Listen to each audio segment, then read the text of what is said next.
सही वक्त पर सही फैसला करने की ताकत हर इंसान में नहीं होती। अब ये ताकत कैसे डेवलप की जाए ताकि हम अपनी ज़िंदगी के बेहतर डिसीजंस ले सकें? हर एक चीज का एक अपना फॉर्मूला है ना।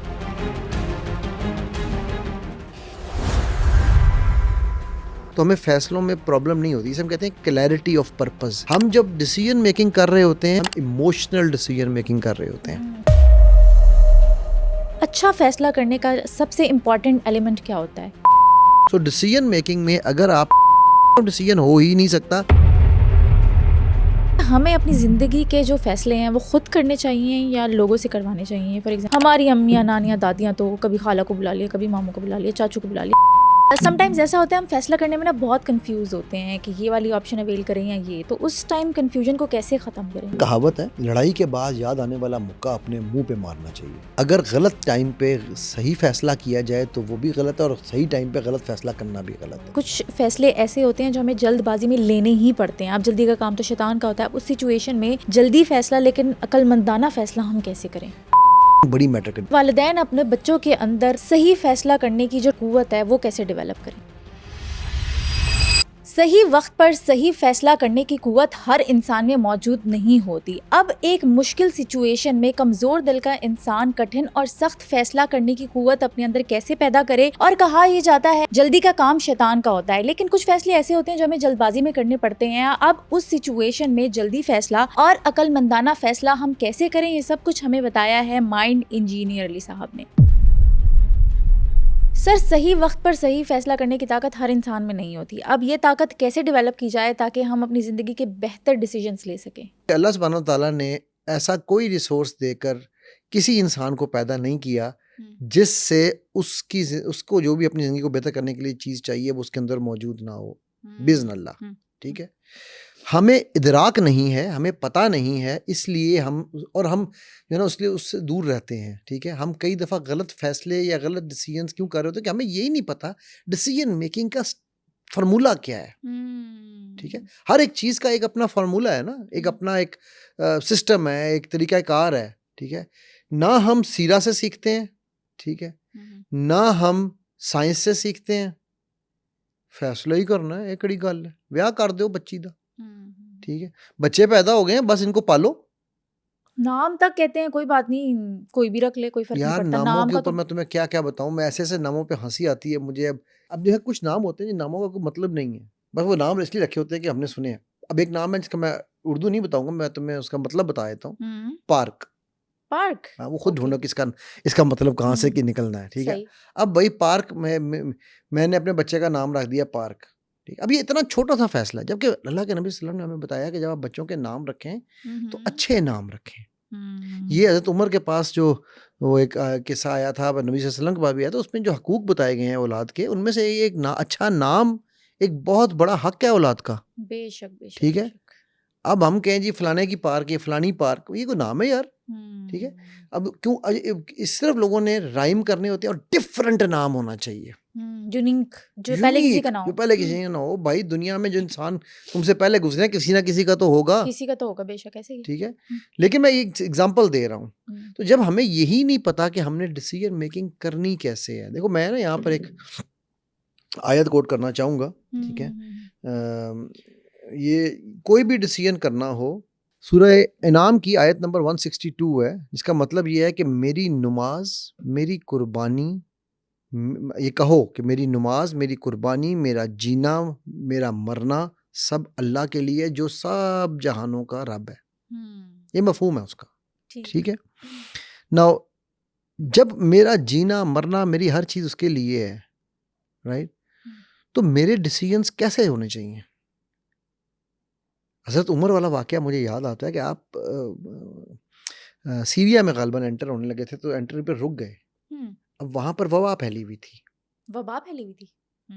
हुक्म ये है कि जहाँ वबा फैली हो ना वहाँ जाओ, ना वहाँ से निकलो। जैसे कोरोना फैला हुआ था ना, तो ना ये जगह अपना शहर छोड़ो, ना अपने शहर में उस शहर में घुसो जिसमें वबा है। बिल्कुल सही। ठीक, एहतियात। तो हज़रत उमर वहाँ से मुड़ गए वापस। तो कुछ लोगों ने ये सोचा कि नऊज़ बिल्लाह कि शायद ये डर गए, जबकि इस आयत के मुताबिक उनका जीना मरना हर चीज़ रब के लिए थी। ठीक है, ये फैसले के लिए क्लैरिटी की बात कर रहा हूँ। तो उनको पता था कि अल्लाह के नबी सल्लल्लाहु अलैहि वसल्लम ने मना किया, भाई जब पता चल गया कि वहाँ वबा है तो नहीं जाना। तो नहीं जाना, खत्म बात, फुल स्टॉप। ठीक है, क्योंकि रब के इस हुक्म का पहुंचने का रास्ता कौन है? मोहम्मद सल्लल्लाहु अलैहि वसल्लम, मेरे नबी।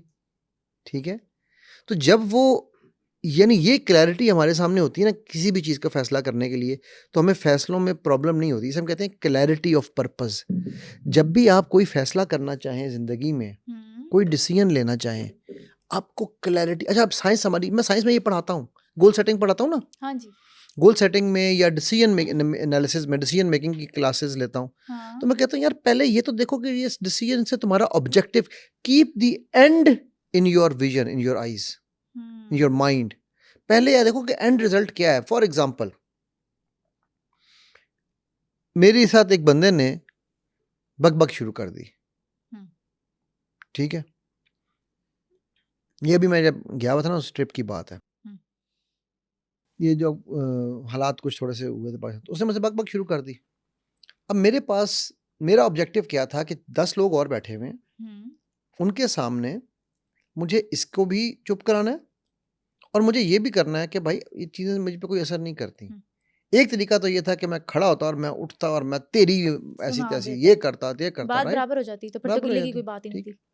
दूसरा तरीका ये था कि मैंने अब कैसे इस चीज़ को करना, क्योंकि मेरे को अब ये ज़हन में रखो, ये सारे फैसले मिनट्स नहीं, सेकंड्स में। मिली सेकेंड्स में हो रहे हैं। हाँ। क्लैरिटी ऑफ पर्पस क्या है कि मैं अपने रब का जिक्र करता हूँ, मैं अपने नबी सल्लल्लाहु अलैहि वसल्लम के तरीके पे चलने की कोशिश करता हूँ और सिखाता हूँ, राइट।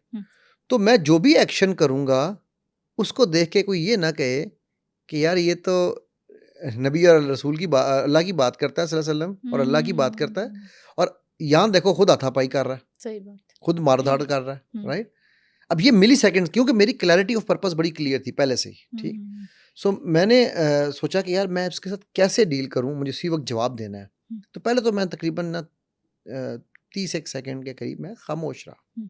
आई डेंट ही, उसने मुझे फिर इंस्टिगेट किया, प्रोवोक किया उसने, फिर प्रोवोक किया मुझे। अच्छा। मैं फिर खामोश रहा, क्योंकि मुझे अभी तक उस पर्पस तक पहुंचने के लिए ये डिसीजन नहीं हुआ था कि मुझे इसको डील कैसे करना है। फिर मैंने उसको पूछा, ये जो पाकिस्तान के हालात चल रहे थे ना, जंग वाले, उनकी बात हो रही थी। अच्छा, तो वो प्रोवोक कर रहा था मुझे कि मैं कुछ बोलूं, क्योंकि वो चाहता था कि ये कुछ बोले। अब ज़ाहिर है मैं मल्टीनेशनल एनवायरनमेंट में बैठा हुआ था, वहाँ मैं प्रोवोकेशन में ऐसी बातें क्यों करूँगा भाई। बिल्कुल। ठीक, तो फिर मैंने उससे पूछा बड़े मज़ेदार तरीके से, मैं क्या, एक बात बता, क्या तुम ये सॉरी क्या मैं इस करंट सिनेरियो में कुछ कर सकता हूँ? एकदम उसका माथा ठनका, उसने कहा क्या मतलब? मैं यार फिर बताओ ना, मतलब जो कुछ भी हो रहा है या हुआ है, क्या उसमें मेरा कोई काम है, मेरा कोई कंट्रोल है? क्या मैंने उसको शुरू किया है? नहीं। यार तुम कुछ कर सकते हो? कहता है नहीं। मैं क्या यार तुम्हारे मेरे पे क्या फ़र्ज़ है? कहता हम अपना अपना काम करें। तो मैंने कहा यहाँ पर मेरा सबसे इम्पोर्टेंट काम ये है कि मैं आपको इज़्ज़त दूँ, आप मुझे इज़्ज़त दें। यार वहाँ बैठे हुए हर बंदे ने ना तालियां मारनी शुरू कर दी। क्या बात है। ठीक है, मेरा कोई कमाल नहीं है समीरा, मैं अपने रब का एक छोटा सा अदना सा खादिम हूँ, तमाम इज्जतें मेरे रब के लिए हैं। बेशक बेशक। ठीक है, लेकिन बताने का मकसद ये है कि अब मेरा पर्पस क्लियर था, मुझे within milliseconds decision लेना था, और उस डिसीजन को मेरे रब ने क्योंकि एंड क्लियर था ना मेरा।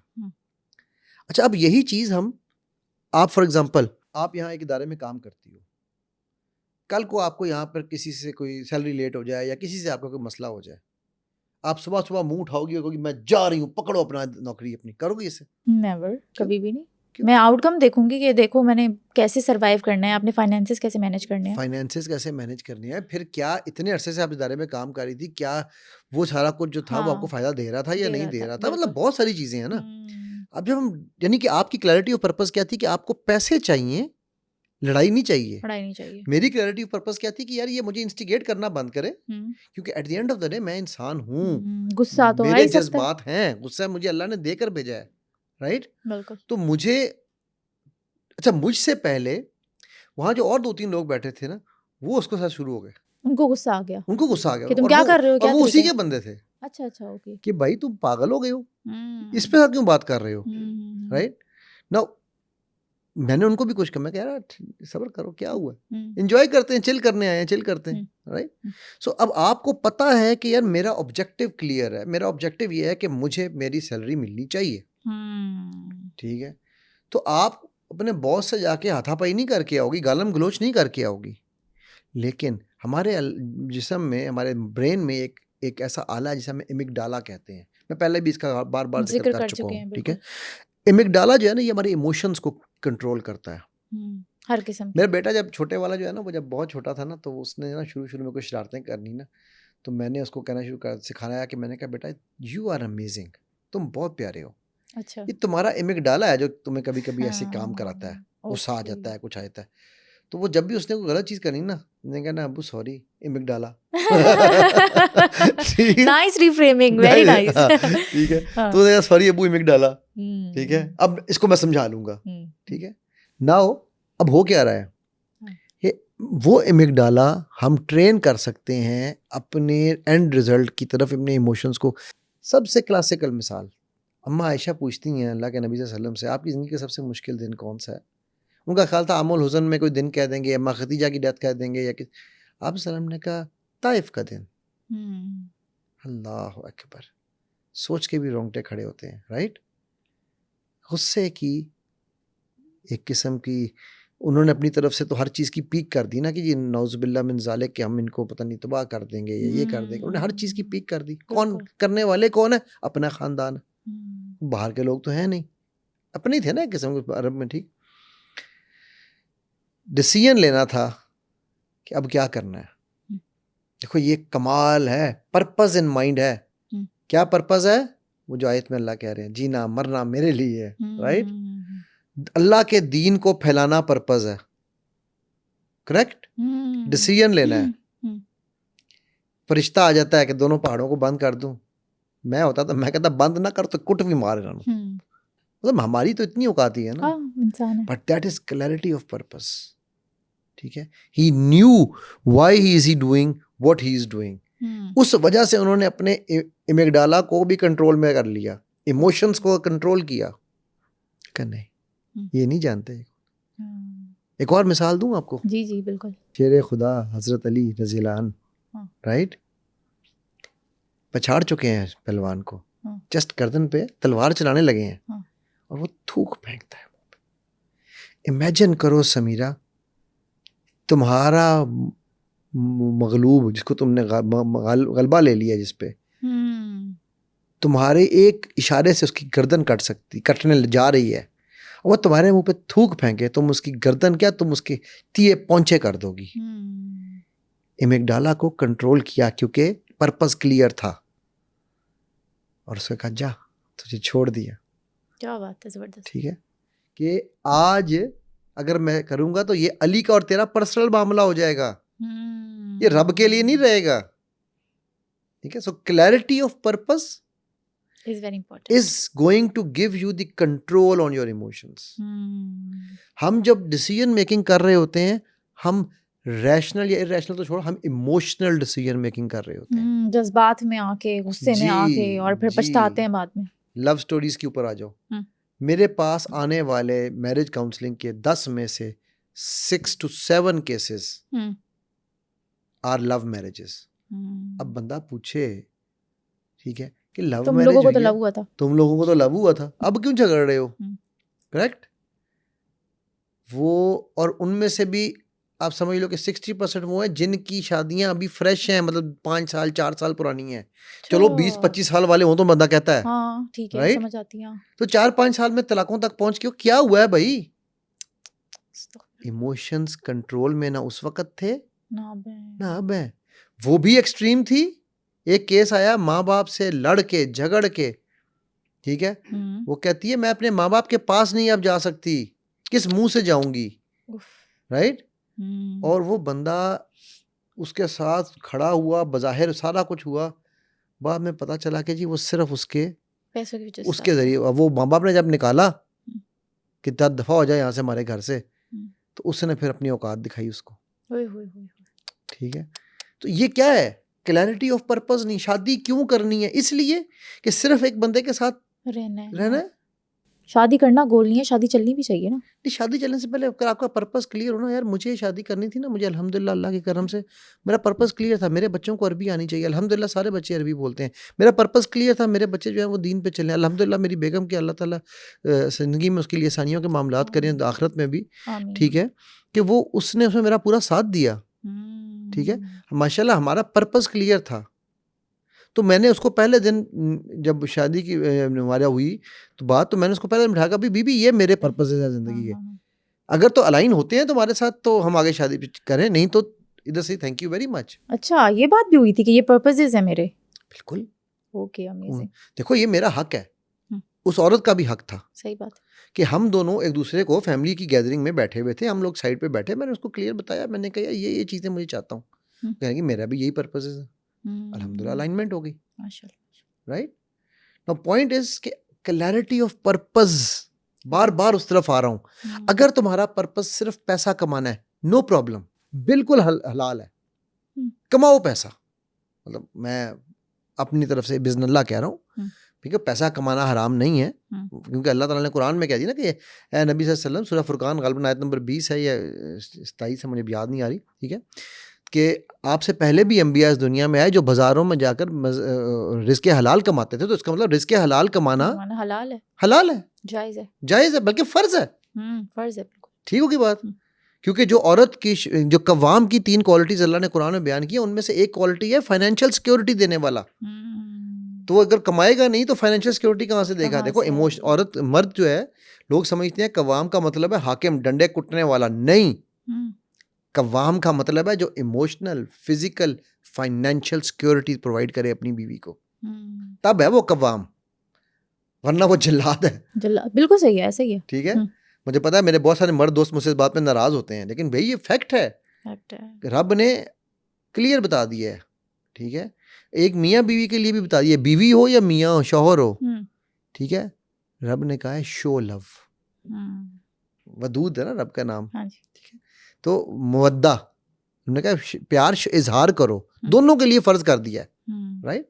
सो clarity, again clarity of purpose दे दिया रब ने कि शादी कर रहे हो तो ये 3 चीजें तो मर्द की, और ये एक चीज तुम दोनों के ऊपर फर्ज हो गई है, और दूसरी चीज औरत पे क्या फर्ज कर दी, अपनी और अपने मर्द की इज्जत की हिफाजत करनी है, बिल्कुल सही है, ऐसे ही है। जाए कि वो कमरे में होने वाली प्राइवेट हर बात, अम्मा आज मेरे बंदे ने ये कहा, तो ये यहीं पे वो अपनी बेईमानी कर रही है, और फिर वो कहती है कि मेरा शौहर मेरे साथ ये कर रहा है। क्लैरिटी ऑफ पर्पस, देखो तुमने डिसीजन मेकिंग एक पॉइंट है, हमने डिफरेंट एस्पेक्ट्स ऑफ लाइफ पे डिसीजन मेकिंग की बात कर रहे हैं, जब तक मैं अभी तक पहले पॉइंट से आगे नहीं जा सका हूं कि क्लैरिटी ऑफ पर्पस नहीं होगा, तो जो सेकंड पॉइंट है controlling your emotions while taking a decision नहीं होगा। अच्छा फैसला करने का सबसे इम्पोर्टेंट एलिमेंट क्या होता है? Very important major element. बेटा मैं वही कह रहा हूँ, अच्छे फैसले में सबसे पहली चीज़ जो है ना वो ये है कि आपको again bar clarity of purpose होना चाहिए, ठीक है, दानिशमंदी, नहीं आपको पता हो कि यार मेरा ऑब्जेक्टिव क्या है, क्या मेरा ऑब्जेक्टिव इस लड़ाई से फिजिकली जीतना है, या मेरा ऑब्जेक्टिव अपना, फॉर एग्जांपल जिस तरह मैंने आपको एग्जांपल दी, मेरा ऑब्जेक्टिव ये था कि मैं वहाँ से सबकी मामलात को इजीली करके तो मैं निकल जाऊं कि यार मेरे ऊपर ये जो मुझे ये इंस्टिगेट कर रहे हैं मैं इंस्टिगेट ना हूं, मेरा ऑब्जेक्टिव ये था इंस्टिगेट नहीं होना, करेक्ट, सबसे पहली चीज़। दूसरी चीज़ कि आप जब फैसला कर रहे हो आपको पता होना चाहिए कि यार मैं ये जज्बाती फैसला कर रहा हूँ, एक चीज़ होती है जिसे हम कहते हैं इंस्टिंक्टिव बाइंग, ठीक है, फौरन ले लेना चीज़, कोई भी खरीद लेना जो अच्छी लगे।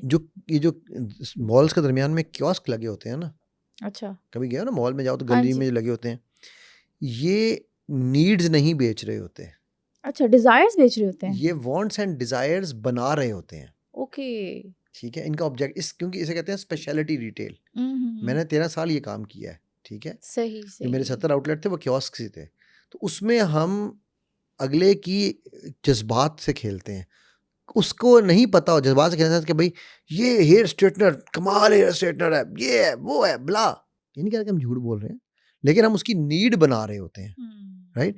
तो जिस चीज़ अगर उसको पता है कि यार मैंने ये चीज़ नहीं लेनी, ठीक है, तो वो इंस्टिंक्टिव बाइंग नहीं करेगा, इंस्टिंक्टिव बाइंग जब कर रहा है तो वो अपने एमिगडाला का गुलाम है, वो इमोशनल बाइंग कर रहा है।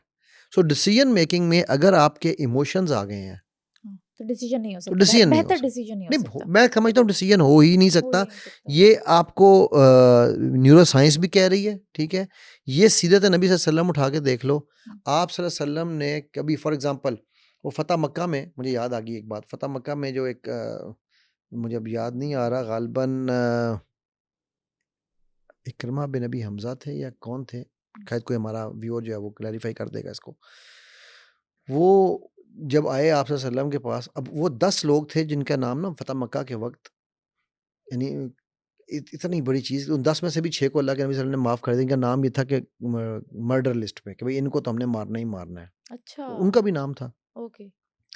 तो आप सल्लल्लाहु अलैहि वसल्लम के पास जब आए तो उन्होंने आके जब बात हुई तो आप सल्लल्लाहु अलैहि वसल्लम ने ना अपना मुँह फेर लिया ना, तो उन्होंने कहा कि सॉरी। तो आप अब जब वो एक बंदे ने आके इस्लाम कबूल कर लिया है, हाँ जी। अब देखो ना ये है मेरे नबी का कमाल, ठीक है, सल्लल्लाहु अलैहि वसल्लम।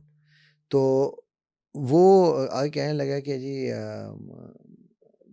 आप सल्लम ने ना, सॉरी, जब वो कह के चले गए ना, तो आप सल्लम ने सहाबा से पूछा कि तुम में से किसी को ये समझ नहीं आ रही थी कि मैं चाहता था कि तुम में से कोई उठ के इसको कर देता। हम्म, तो मैं कहा, या रसूलुल्लाह सल्लल्लाहु अलैहि वसल्लम, आपने हमें डायरेक्ट कहा ही नहीं। तो उन्होंने कहा एक नबी जो है वो कभी भी डायरेक्ट ऐसी बात कैसे कह सकता, नबी तो रह, मैं तो रहमत हूँ, हाँ, नबी या रहमत हूँ, मैं कैसे कैसे कह सकता था, लेकिन अगर तुम में से कोई कर देता, राइट। हम्म, नाउ अब ये देखो कि ये क्या है, क्लैरिटी ऑफ पर्पस थी डिसीजन मेकिंग में। उनको पता था कि यार अगर वो कह देते हाँ, तो सहाबा ने उठ के उसी वक्त काम खत्म कर देना था ना। बट ही न्यू कि कहीं ऐसी भी चीज़ ना हो जाए कि जिससे अल्लाह नाराज़ हो जाए, क्योंकि पर्पस क्या है, अल्लाह को राजी करना। राज़ी करना। तो मैं नहीं कहूँगा, क्योंकि राज़ी तो अल्लाह हम सब से है, मैं समझता हूँ हम अल्लाह से राज़ी नहीं होते, ठीक है। नबी सल्लल्लाहु अलैहि वसल्लम की ज़िंदगी का मकसद क्या है, अल्लाह के दीन को दुनिया में कायम करना, कायम करना, बिल्कुल। ठीक है। तो वो कभी कायम होगा जब इंसाफ होगा, राइट। सो अच्छा, तीसरी चीज़ जो है ना इसमें बहुत इंपॉर्टेंट, और वो है जब भी आप डिसीजन मेकिंग करें, मशवरा करें। मशवरा करें, मशवरा तो वैसे ही सुन्नत है ना। मशवरा सुन्नत। मैं आपके सामने एक आयत कोट करता हूँ मशवरा के लिए। सूरह आले इमरान की आयत नंबर 159 है। ये अल्लाह ने इस्लाम की बेस बना दी है एक किस्म की, कि वो कहते हैं, अल्लाह कहते हैं कि उनसे मशवरे किया करो मामलात में, और ये नबी सल्लल्लाहु अलैहि वसल्लम को भी बता रहे हैं ना, ठीक है। और फिर जब आपने फैसला कर लिया, यानी कि देखो आपको क्लैरिटी ऑफ डिसीजन थी, आपने इमोशंस को कंट्रोल किया, आपने मशवरा किया, फिर जब आपने फैसला कर लिया तो फिर अल्लाह पे यकीन रखो। तवक्कुल। फिर ये लिखा हुआ है पुट योर ट्रस्ट इन अल्लाह।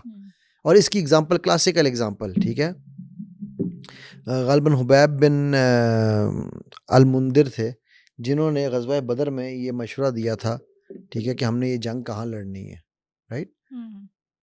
तो नबी सल्लल्लाहु अलैहि वसल्लम ने एक्सेप्ट किया था। ग़ज़वा बदर थी या ग़ज़वा उहद थी, मेरा ख्याल है ग़ज़वा बदर ही की बात है शायद, ठीक है। इवन ग़ज़वा उहद का मामला देख लो, ग़ज़वा उहद में जो नौजवान सहाबी थे उनके मशवरे में बाहर जंग लड़ी गई थी, राइट। सो जब मशवरा हुआ तो मशवरे पे अमल किया और फिर अल्लाह पे छोड़ दिया, सब तवक्कुल छोड़ कर दिया, लिया। तवक्कल कर लिया, ठीक है। अच्छा, वैसे हमें अपनी ज़िंदगी के जो फ़ैसले हैं वो खुद करने चाहिए या लोगों से करवाने चाहिए? फॉर एग्ज़ाम्पल हमारी अम्मियाँ, नानियाँ, दादियाँ तो कभी खाला को बुला लिया, कभी मामू को बुला लिया, चाचू को बुला लिया, फलाने से पूछ लेते हैं, ढिमकाने से पूछ लेते हैं। अच्छा देखो, ये मशवरा आ गया ना, तो ये तो गलत नहीं है। ये भी हमारे यहाँ ना एक मिथ आ गई है, you need to take your own decision, जबकि अल्लाह कुरान में कह रहे हैं कि मशवरा कर लिया करो, करेक्ट। मशवरा करना आज की साइंस, आप उठाओ बड़े से बड़े ये मॉडर्न जो लीडर्स हैं, ठीक है, स्टीव जॉब्स को पकड़ लो, एप्पल इतनी बड़ी फाउंडेशन उसने बना दी, उसके डिसीजंस वीटो वो करता होगा, बट उसके डिसीजंस हमेशा उसकी जो थी ना क्लोज सर्कल वो करता था, उनमें उनमें डिस्कस होते थे। Trustworthy people. हाँ, नेल्सन मंडेला, मतलब ऑफ कोर्स मशवरा आपने सड़क पे किसी से जाते हुए नहीं लेकिन फॉर करना। एग्जाम्पल आपका कोई रिश्तेदार है, बीच में उसको कोई खुन्नस हो जाती है, कोई ऐसी बात हो जाती है कि वो कहता है कि नहीं यार इसका ये काम नहीं होना चाहिए। देखो मशवरा लेने के लिए ना हाँ, और देने वाले दोनों के लिए शरायत है। अच्छा, कैसे? आपने ये देखना है कि वो जिससे आप मशवरा लेने जा रहे हो क्या, फॉर एग्जाम्पल मुझे वो किस्सा याद आ गया। वो एक आपको मैंने पहले भी सुनाया था कि वो एक बड़ी मोटी सारी वो आई थी, उसने हाँ कहा जी जी। मेरे नाना जो है वो करियाना की उनकी दुकान है, नाना ने मेरे कहते हैं कि चावल खाने से बंदा मोटा होता है। याद है आपको वो किस्सा? नहीं, नहीं बताया आपने, नहीं बता बताया दो। आपको नहीं। किस्सा? अच्छा, वो एक इस तरह से था कि एक क्लाइंट थी जो मेरे उस्ताद के पास आई, मेरे उस्ताद ये किस्सा सुनाया करते थे। तो वो आए कहने लगी कि सर मैं बहुत मोटी हूँ तो मुझे पतले होना है ना। तो उन्होंने पूछा आप मोटी क्यों हैं? कहा मैं चावल बहुत खाती हूँ। मैंने कहा अच्छा, चावल खाने से इंसान मोटा होता है? कहती हाँ। मैंने कहा आपको किसने बताया? मेरे नाना ने। कहते मैंने उनसे पूछा, मैं कहा तो आपके नाना फिर कोई डाइटिशियनर हैं, डॉक्टर हैं, अच्छा। न्यूट्रिशनिस्ट हैं, हाँ, क्या हैं? हाँ। नहीं, उनकी करियाने की दुकान है। अच्छा, ओके। अब भाई अब करियाने की दुकान है। फिर मैंने कहा अच्छा, पूछा कि तो क्या चावल खाने से सब मोटे होते हैं? कहा हाँ हाँ। सब। तो आपके घर में सब मोटे हैं? नहीं, सिर्फ मैं ही मोटी हूँ। तो उसका मतलब है कि मशवरा भी उससे करो जो समझदार जो हो, उस नहीं नहीं दानिशमंद हो। जो उस टॉपिक का एक्सपर्ट है ना यार। आपने अगर गाड़ी खरीदनी है तो आप जाकर कार कबाड़िए से मशवरा नहीं करोगे, आप कार डीलर से मशवरा करोगे या उन दोस्तों से करोगे जो गाड़ियों में इंटरेस्ट रखते हैं, राइट? सो पहली तो आप ये डिसाइड कर लें कि मैंने मशवरा लेना किससे है। ये आपने फैसला करना है, राइट? अगर वो मामा चाचा जो है वो खुन्नस वाला है और वो खुद जो है उसको अपनी उसकी शादी हुई नहीं है, अपनी उसकी औलादों की शादियां वो कर नहीं रहा और आप उससे पूछ रहे हैं कि जी मैं अपनी बेटी की शादी कर दूं, तो उसको तो आग लगनी ही लगनी है। लगनी है, बिल्कुल सही कह रहे हैं। अच्छा, समटाइम्स ऐसा होता है हम फैसला करने में ना बहुत कंफ्यूज होते हैं कि ये वाली ऑप्शन अवेल करें या ये, तो उस टाइम कंफ्यूजन को कैसे खत्म करें? एकदम कहावत है, लड़ाई के बाद याद आने वाला मुक्का अपने मुंह पे मारना चाहिए। अच्छा, अमेजिंग, नाइस, ठीक आई है, लाइक इट। तो इसी तरह अगर गलत टाइम पे सही फैसला किया जाए तो वो भी गलत है और सही टाइम पे गलत फैसला करना भी गलत वो है। भी गलत है। टाइमिंग बड़ी मैटर करती है। क्रिकेट खेलते हैं ना, क्रिकेट में एक ही बंदा एक ही बॉल पे छक्का मारता है, दूसरा आउट होता है, तीसरा टुक करके वहीं पे बॉल गिर जाती है। हम क्या कहते हैं, वो ये सूखा सा तीला होता है, वो यूं करता है क्रुंग, छक्का ग्राउंड से भी बाहर, सही बात है। और एक इतना बड़ा जायंट होता है वो पूरी ताकत से भी मारता है तो गेंद वहीं गिर जाती है। क्यों? It's about timing. Timing. Right timing पे राइट जगह पे वो बॉल आके बल्ले के राइट सेकंड पे लगेगी, ठीक है? अगर वो एज पे लग गई तो कैच हो जाएगा। सो वक्त जो है ना, टाइमिंग इज वेरी औकात औकात। मजाकन कह रहा हूँ। Okay. So timing is very very important, ठीक है? अगर हमने वो फैसला करना है और हमने सही वक्त पे वो फैसला नहीं किया, अब आपको इसकी मैं मिसाल देता हूँ। अल्लाह सुब्हान ताला सूरह आले इमरान है गालिबन, उसी में ही आयत नंबर 146 है, हाँ वही है। अल्लाह कहते हैं कि अल्लाह उनको उनसे प्यार करते हैं जो पेशेंट होते हैं, जो यानी कि जो सब्र सब रखते हैं। साबिर होते हैं, ठीक है? ना इमाम हुसैन रज़ी अल्लाह अन्हु की एग्जांपल लेते हैं। अगर वो सब्र ना कर रहे होते, पहले दिन ही वो डर जाते खौफ से नौज़ुबिल्लाह या कोई ऐसी चीज़ करते और वो मान जाते यजीद की बात को, बैत कर सकते थे ना। क्लैरिटी ऑफ पर्पस था। मैं उसको चाहता हूँ अब आप इसको ना सारे उसी पैराई पे देखो। क्लैरिटी ऑफ पर्पस था, ठीक है? कौन है इमाम हुसैन? अमीर जो है ना, वो क्या कहते हैं, जन्नत में शबाब के जो यानी जवानों के जो सरदार हैं, ठीक है? तो क्या है, क्लैरिटी ऑफ पर्पस था, इमोशनल नहीं हुए। उनका कूफे आना इमोशनल डिसीजन तो नहीं था ना, रैशनल डिसीजन, सोच समझ के आए थे, बिल्कुल। ठीक है? फिर उसके बाद टाइमिंग, फिर उसके बाद उन्होंने क्या से कहते हैं, पेशेंस, सब्र के साथ अपने वक्त पे अपना डिसीजन दिया यजीद को। उसी वक्त जब उसने हुक्म, उसी वक्त डिसीजन नहीं दे दिया उसे, ही टुक हिज टाइम। वो अलग बात है कि लोगों ने बाद में क्या किया, वो मैं बात नहीं कर रहा हूँ। मैं सिर्फ उनकी डिसीजन मेकिंग की आपको बाइफर्केशन दे रहा क्लैरिटी ऑफ हूँ, ठीक है? पर्पस। कि उन्होंने किस तरह स्टेप बाय स्टेप उनके डिसीजन को हम देखें, ठीक है? और उसके बाद उन्होंने अल्लाह रब्बुल इज़्ज़त पे छोड़ दिया, ठीक है? और शहादत का अजीम रुतबा उठाया। सुभान अल्लाह, क्या बात है। करेक्ट? मेरा ख्याल है ये हम डिफरेंट पैराए से भी देखें ना, साइंटिफिक पैराए से भी देखें, तो उन्होंने मशवरा भी किया। बीच में हम एक, मैं भूल गया, मशवरा भी किया, मशवरा भी किया, ठीक है? फिर सिर्फ मशवरा नहीं किया, उन्होंने वफूद भेजे दोनों तरफ से, यानी कि लोगों के, उन्होंने अपने नुमाइंदे को भेजा, उनके नुमाइंदे आए, एलचीज आए, ठीक है? मतलब हर तरह से तमाम अपने असबाब पूरे किए, फिर फैसला अल्लाह के हक में छोड़ा और अल्लाह ने उनके लिए शहादत का रुतबा बनाया। क्या बात है, सुभान अल्लाह, राइट? माशाल्लाह। अच्छा, अब टाइमिंग की बात होती है, कुछ फैसले ऐसे होते हैं जो हमें जल्दबाजी में लेने ही पड़ते हैं। अब जल्दी का काम तो शैतान का होता है। अब उस सिचुएशन में जल्दी फैसला लेकिन अक्लमंदाना फैसला हम कैसे करें? बेटा मैं वही बात करूँ, देखो जल्दी फैसला जो है ना, मैं ये नहीं कह रहा कि फैसला देर करना चाहिए। हम्म। अच्छा, अब हम जल्दी फैसले के ऊपर आ जाते हैं, हम्म। ठीक है? सुलह हुदैबिया टाइम बड़ा शॉर्ट था, क्विक फैसला था, लेकिन जब आपकी बेस ठीक बनी होती है ना, जब आपको पता है कि यार मेरी ज़िंदगी का हर फैसला किस मकसद के लिए होना है। पैसे मैंने कमाने हैं, बच्चों को पालना है, अपने दीन के लिए काम करना है, मैं सदका खैरात कब दे सकता हूँ जब मेरे पास पैसे होंगे। लेकिन पैसे तो मैं रिश्वत से भी कमा सकता हूँ, हाँ, ये गलत जरिया ना, राइट? जरिया गलत है। वो मेरे फैसले का टाइम है। अब जल्दी क्या है कि एक बंदा सामने बैठा, सर ये तोहफा ले लें। आपको पता है कि यार मुझे ऊपर से लेना है, टेबल के नीचे से नहीं लेना, ठीक है? तो वो जल्दबाजी के फैसले नहीं होंगे। एक और चीज़ की तरफ आपसे यहाँ लेके आओ, गाड़ी चलाते हो? हाँ जी। गाड़ी चलाते हुए आपका पर्पस ऑफ ड्राइविंग क्या होता है? कि मंजिल पे पहुंचना है, खैर खैरियत खैर से और पहुंचना खैरियत है, से। ठीक हो गया? क्या कभी आप सोचते हो कि यार मुझे यहाँ से कट मारना है या मुझे साइकिल वाले से बचना है? क्विक डिसीजन मेकिंग हो रही होती है। आपको पता है जब आप कोई एक डेंजर देखते हो और उसके ऊपर ब्रेक मारते हो, उसके दौरान आपके पास मिली सेकेंड्स का टाइम होता है, ठीक है? 1 से 2 सेकंड के अंदर अगर आपने ब्रेक नहीं मारी है तो आपका तो काम हो जाएगा ना, करेक्ट? तो मेरा सवाल ये है कि उस वक़्त आप डिले करते हो फैसलों को? उस वक़्त आप कहीं से मशवरे लेने जाते हो? क्योंकि आपकी क्लैरिटी ऑफ पर्पस होती है, क्योंकि आपको पता होता है कि यार मैंने जो है ना वो इमोशंस को कंट्रोल करना है, अगर इमोशन कंट्रोल ना किया तो जो हॉर्न मार रहा है उसके साथ जाके गाड़ी मार दोगे। ऐसे ही करोगे ना? इसीलिए इसे हम कहते हैं रोड रेज। वो लोग जिनकी सड़कों पे डंडों और कुत्तों की तरह लड़ाइयाँ हो रही होती हैं, ठीक है? वो अपने इमोशंस को कंट्रोल नहीं कर पा रहे होते क्योंकि उनकी क्लैरिटी ऑफ पर्पस नहीं है। नहीं होता। देखो बेटा, मैं क्यों इस पे इतना ज़्यादा टाइम दे रहा हूँ? मैं जानता हूँ आप मुझसे और तरीकों से भी चीज़ें पूछने की कोशिश कर रही हो कि मैं घूम के वापस उधर ही क्यों आ रहा हूँ? आप ज़िंदगी में कोई भी काम करो, मैं डिसीजन मेकिंग की वर्कशॉप जब कराता हूँ, ठीक है? मेरी 2 दिन की वर्कशॉप है, अच्छा। ठीक है? लाइव जब मैं कॉर्पोरेट के लिए करता हूँ, तो मेरा 1/3 of the first day is only on clarity of purpose. अच्छा। मैं इससे आगे बात ही नहीं करता हूँ, क्योंकि जब तक आप फॉर एग्ज़ाम्पल आप यहाँ पॉडकास्ट में आके बैठी हो, आपका पर्पस क्या है इस पॉडकास्ट का?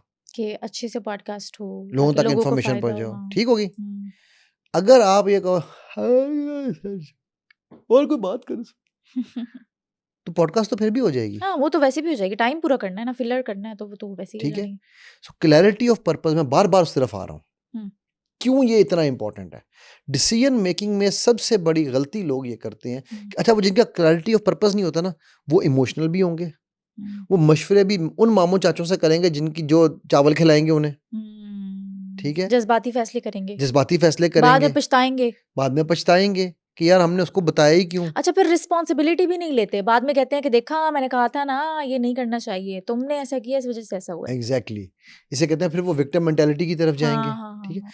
फिर वो उनके फैसले सही वक्त पे सही फैसले नहीं होंगे, हम्म। ठीक है? देखो मैं सिर्फ एक टॉपिक को आप ठीक कर लो, सिर्फ एक चीज को, अपना मकसद ठीक कर लो कि यार मेरा इससे ऑब्जेक्टिव क्या है। क्या है? अच्छा, एक मुश्किल वक्त में जिस इंसान का दिल बहुत कमजोर हो, कठिन और सख्त फैसले कैसे करे, उन्हें कोई टिप्स दे दें।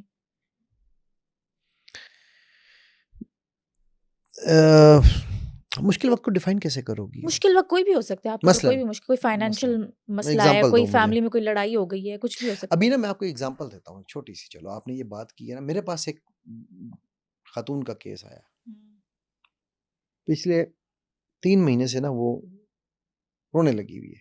अच्छा अच्छा। मेरे हस्बैंड ने मुझे चीट किया, अपने बेस्ट फ्रेंड के साथ की बीवी के साथ वो गलत काम करता रहा, मुझे पता ही नहीं चला, ना उसके हस्बैंड को पता था ना मुझे पता था। अच्छा जी, ठीक हो गया। मैं कहा जी अभी रिसेंट वाकया हुआ है, ये 3 महीने पुरानी बात बता रहा हूँ। अच्छा अच्छा। कहती है नहीं नहीं, इस बात को 2 साल हो गए हैं, 2 साल। उन्होंने माफ़ी भी मांग ली है, सब कुछ ठीक हो गया है, अच्छा। लेकिन 2 साल से मैं इस कर्ब में हूँ, मैं रोती हूँ, मेरा उसके साथ सारा कुछ हो रहने को दिल नहीं करता, मेरा उसके साथ मैं हर तरह से बेचैन हूँ, बेजार हूँ, मैं ये भूलना चाहती हूँ, भूल नहीं सकती। तो मैंने उससे कहा, मैंने कहा यार मुझे एक बात बताओ कि तुम जो है वो क्या उसे कहते हैं, कोई जिक्र शिक्र करती हो कुछ? हाँ, वो ये देखिए मैंने हाथ में तस्बीह बांधी हुई है, वो क्या बोलते हैं बटन वाली नहीं होती जो काउंटर। काउंटर बांधा हुआ है, और मैं तस्बीह भी पढ़ती रहती हूँ, तो बस मैं जब भी अल्लाह को याद करना हो तो मैं ये काम कर लेती हूँ। तो मैंने उससे पूछा, मैंने कहा बेटा मुझे एक बात बताओ, मैं तस्बीह और काउंटर के खिलाफ की बात नहीं कर रहा हूँ, मैं सिर्फ आपसे ये पूछ रहा हूँ कि वो रब जिसने आपको पैदा किया, वो आपको कीड़ा मकोड़ा काड़ा छिपकली भी बना सकता था ना, उसके इख्तियार में था। कोई भी जानवर, कोई भी ठीक है, बंदर भी बना उसने सकता आपको था। आहसन तकवीम पैदा किया, हम्म, उसको याद करने के लिए आपको ये काउंटर दबाना पड़ता है कि मुझे वो याद आ जाए कि मैंने वो जिक्र करना था। गिन गिन के याद करना। गिन तो चलो अपनी जगह रहा ना, मैं उसकी तो बात ही नहीं कर रहा हूँ ना, गिनने के ऊपर तो चलो तो हमें हदीस में भी मिलता है कि गिन के हमें अल्लाह के नबी से तस्बीहात फातिमा है, ठीक है, 33 हमें गिन की सही, लेकिन मैं उस पर तो भी बात ही नहीं कर रहा हूँ। मैं ये बात कर रहा हूँ कि उस रब को याद करने के लिए आपको ये काउंटर या तस्बीह रिमाइंडर के तौर पे चाहिए थी, लेकिन वो चीज़ जो आपकी ज़िंदगी को तबाह कर रही है, आप कह रही हो कि जी मेरे बच्चों को असर हो रहा है, मेरी अपने मेंटल हेल्थ को असर हो रहा है, उसको याद करने के लिए तो आपको कोई काउंटर नहीं चाहिए, वो तो आप जब चाहती हो याद कर लेती हो। इसका मतलब है तुम्हारे लिए रब इंपॉर्टेंट नहीं है, ये गब इंपॉर्टेंट है। नहीं नहीं नहीं, आप क्या बात कर रहे हैं, अल्लाह पहले हैं। मैं कहा तो फिर अल्लाह को तो हर वक्त याद रखो, जब अल्लाह याद होंगे तो अल्लाह बिज़िक्रिल्लाहि तत्मइन्नुल कुलूब, वो तुम तस्बीह से याद कर रही हो ना। जब तुम कहती हो मैं ये दबाती हूँ तो मुझे उंगली पे देखती हूँ तो मुझे याद आता है कि मैंने तस्बीह करनी है, ओ बाबा सांस लेते हुए सोचती हो कि वो तस्बीह पकड़ी होती है, सही बात है। काउंटर तुमने लगाया हुआ सांस लेने के लिए, ठीक है। मतलब अगेन मैं ये इसलिए एक्सप्लेन कर दूं कि हम तस्बीह या काउंटर के खिलाफ बात नहीं कर रहे हूँ, मैं सिर्फ ये कह रहा हूँ कि आप अगर रब को याद करने के लिए एक सहारा ढूंढते हो तो यार ये नेगेटिविटीज को भी याद करने के लिए सहारा बना लो ना फिर, कि जब मेरा बटन होगा तो मैं ये याद करूंगी, नहीं है बटन ऑफ। हम ये क्रिकेट में कहते हैं, अच्छा। जब लड़के ग्राउंड में, मैं जब प्लेयर्स के साथ काम करता हूँ ना, क्रिकेट हो, स्क्वॉश प्लेयर्स हैं, मैं टेनिस प्लेयर्स के साथ काम कर रहा हूँ, ठीक है, तो मैंने कहता हूँ यार जब तुम कोर्ट में एंटर होते हो ना, switch off, all trigger switch off, only trigger switch on is where I am right now, power off now. ठीक है। मेरे यहाँ होने से मेरे आसपास, मेरी टीम, मेरे मुल्क, मेरे सारे चीज़ों को कोई फ़ायदा हो रहा है या नुकसान हो रहा है। अब अगर तुम वहाँ बैठी हो, तुम कह रही हो मेरे बच्चे तबाह हो रहे हैं, मेरे बच्चे जो हैं वो डिस्टर्ब हो रहे हैं मेरी इन हरकतों से, ठीक है, तो इसका मतलब है कि तुम मुजरिम हो उन बच्चों की, तुम किसी के गम को याद करने के लिए बगैर किसी काउंटर के हर वक्त याद कर रही हो और उससे अपनी जिंदगी तबाह कर रही हो, उससे उन बच्चों के ऊपर नेगेटिव असर डाल रही हो। कल को वो बच्चे बड़े होकर बाप से नफरत तो करेंगे ही करेंगे, वो तुमसे भी नफरत करेंगे। सही बात है, बिल्कुल सही बात है। अच्छा, आखिर में आप ये बता दें कि वालिदैन अपने बच्चों के अंदर सही फैसला करने की जो ट्रेनिंग है, कुव्वत है, वो कैसे डेवलप करें? Very good question. देखो सबसे पहले तो वालिदैन, मेरा ख्याल है कि वो उसमें फैसला साजी में बच्चों को इन्वॉल्व किया करें। अच्छा, छोटी सी 100%। उम्र में जी जी, 2-3 साल का हो बच्चा? मेरे घर में मेरा हमारे कोई भी डिसीजन होता है, मेरा बेटा जब, ये छोटा वाला बेटा जो माशाल्लाह अब 14 का हो गया हुआ है, वो जब 2 ढाई 3 साल का था तब भी वो आके हमारे साथ बैठता था, ठीक है भाई। कोई तुम्हें नहीं पता कि किस बच्चे के माइंड में क्या है, बच्चा है बड़ा है, आपने मानना ना मान, लेकिन उस बच्चे को ये ट्रेनिंग मिल रही है कि यार जब मशवरा ये करना है या तो आपस में करना है, फैसला करना है तो मिल के करना है, ये यूनिटी की एक ट्रेनिंग, ये ट्रेनिंग हो रही है। और उसकी एक इम्पोर्टेंस, एक वैल्यू है। और ये काम मेरे नबी सल्लल्लाहु अलैहि वसल्लम ने करके दिखाया। आपके 3 सर्कल थे, एक बिल्कुल इनर सर्कल, फिर जब वहां से फैसला हो जाता था फिर वो सेकंड सर्कल में आते थे, फिर जब वहां से फैसला फिर पब्लिक सर्कल में आते थे, राइट। पहले अपने घर के बच्चों से और घर के नहीं, लोगों घर के से स्टार्ट बच्चों किया। से, घर के बच्चे या घर के बड़े, तो मैं बात सर्कल की बात कर रहा हूँ। अब आप सर्कल, आपने, हम तो अपने घर के पॉइंट ऑफ व्यू से बात कर रहे हैं ना, हमने तो उम्मत की भी बात नहीं कर रहे, ठीक है। मैं उम्मत के सर्कल की बात कर रहा हूँ कि भाई पहले वो उनके जो 4 यार जिन्हें हम कहते हैं, कि पहले वो उनका सर्कल था, फिर उसके बाद सेकंड सर्कल था, तो उनके डिफरेंट सर्कल्स थे, फिर वो जिससे सही बंदे से सही मशवरा करते थे। तो एनीवेज, तो पहले तो बच्चों को ना आप डिसीजन मेकिंग में घर में अपने साथ इन्वॉल्व करें और उस डिसीजन मेकिंग में उनके मशवरे को वैल्यू दें, बाकायदा तवज्जो से सुने। अच्छा। ये नहीं कि सिर्फ वो बैठे रहें, गलत हो सही हो उनको गाइड करें कि आपका रीजनिंग क्या है इस डिसीजन के पीछे। बच्चा बताएगा जी मेरी ये रीजनिंग है, अच्छा बेटा हमारी ये रीजनिंग है। अब बच्चा क्या कुछ सीख रहा है, एक यूनिटी सीख रहा है, मशवरा करना सीख रहा है, रीजनिंग बनाना सीख रहा है, डिसीजन मेकिंग से पहले क्या क्या स्टेप्स होने चाहिए वो सीख रहा है। उसको बताएं बेटा कि हमारा मेन ऑब्जेक्टिव है कि हमने घर बनाना है, अब घर बनाने के लिए हमारे पास 2 ऑप्शंस हैं, या हम DHA में घर लें या हम जौहर टाउन में घर लें। मैं एग्जांपल दे रहा हूँ। जौहर टाउन में घर लेंगे तो हमारी यूनिवर्सिटी करीब होगी बड़े भाई की। एग्जांपल चल रही है। DHA में हमें कंफर्ट ज़्यादा मिल जाएगा। एग्जांपल अगेन, ये सारी एग्जांपल्स की बात हो रही है, ठीक है। सो ये सारी चीज़ें, अब आप बच्चे को डिसीजन मेकिंग के स्टेप्स समझ आ रहे हैं, और उसको एक इम्पोर्टेंस भी फील हो रही है ना कि लोग मुझे उसको इम्पोर्टेंस importance दे रहे हैं, मिल रही फैमिली है। वाले। फिर वो सीख रहा है कि डिसीजन मेकिंग रिस्पॉन्सिबिलिटी आएगी उसके अंदर। एग्जैक्टली राइट, कि हमने कैसे कैसे जाना है। अच्छा, अब गाड़ी लेनी है, मैंने गाड़ी लेनी थी तो मैंने अपने बच्चों को सबको बैठाया, मैं कहा बेटा ये गाड़ी कौन सी ले, इसमें ये कलर कौन सा हो। वो वीटो एंड में मैं नहीं कर दिया, उन्होंने कहा ब्लैक हो सब में। मैं कहा बेटा ब्लैक तो मैं नहीं चला सकता, मैं तो वाइट ही लूंगा।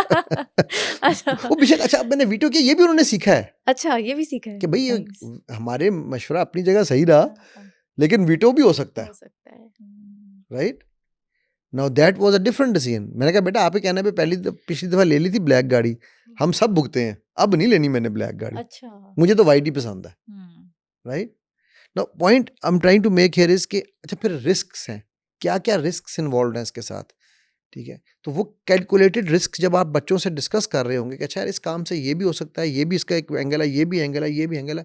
अब बच्चा सीख रहा है कि मुझे रिस्क मिटिगेशन कैसे करनी है, पहले मुझे उसके रिस्क को आइडेंटिफाई कैसे करना है, फिर उनको मिटिगेट कैसे करना है। बाय द वे जो हम बच्चे के साथ कर रहे हैं ना, यही सारी चीजें आपकी डिसीजन मेकिंग में इन्वॉल्व होती हैं, सही बात है, जिनको हम यूज नहीं करते हैं। और ये तब होंगी जब आपका पर्पस ठीक होगा। ठीक है, चलें, थैंक यू। सुनो पॉडकास्ट के बहुत से ऐसे व्यूवर्स हैं जिन्होंने अभी सुनो डिजिटल चैनल को सब्सक्राइब भी नहीं किया, और अगर आप समझते हैं कि मेरे इस पॉडकास्ट से आपने कुछ सीखा या फिर समझा, तो अभी सुनो डिजिटल चैनल को सब्सक्राइब करें ताकि मैं इसी तरह का वैल्यूएबल कंटेंट आप सब लोगों के लिए लाती रहूं।